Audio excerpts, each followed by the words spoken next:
ఆంధ్రప్రదేశ్లో ఆగస్టు 15 నుండి మహిళలకు ఉచిత బస్సు ప్రయాణం.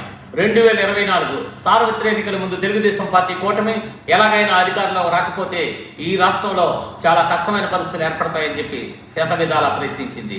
ఎన్నికల మేనిఫెస్టో కోసం అంతకుముందు జరిగిన ఎన్నికల్లో కర్ణాటక, తమిళనాడు, తెలంగాణ రాష్ట్రాల్లో అక్కడ అధికారంలోకి వచ్చినటువంటి పార్టీల మేనిఫెస్టోలను పూర్తి పరిశీలన చేసి దానిలో ప్రజల మనసులు దోచుకున్నటువంటి మేనిఫెస్టోను తీసుకొని కొన్ని ప్రజలకు అందించింది కూటమి.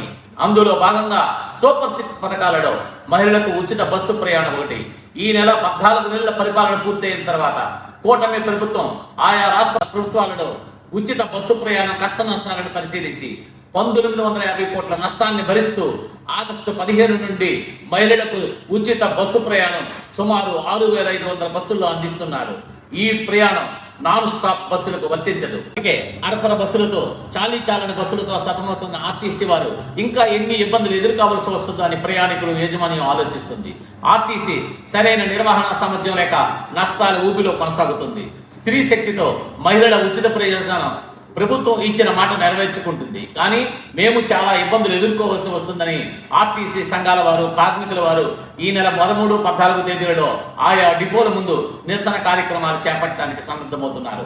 అలాగే ఆటోల వాళ్ళు వారి బ్రతుకులు దెబ్బతింటాయని, అందువలన సంవత్సరానికి 15,000 రూపాయల ఆర్థిక సాయం వెంటనే అందించి ఆదుకోవాలని డిమాండ్ చేస్తూ నిరసన కార్యక్రమాలకి పిలుపునిచ్చారు. ఎన్నో ఒడిదుడుకులు, ఆటుపోట్లు, కష్ట నష్టాలు ఎదుర్కొని మహిళలకు ఇచ్చినటువంటి మాట ప్రభుత్వం నిలుపుకోవాలని ఈరోజు ఉచిత బస్సు ప్రయాణం ఇస్తుంది.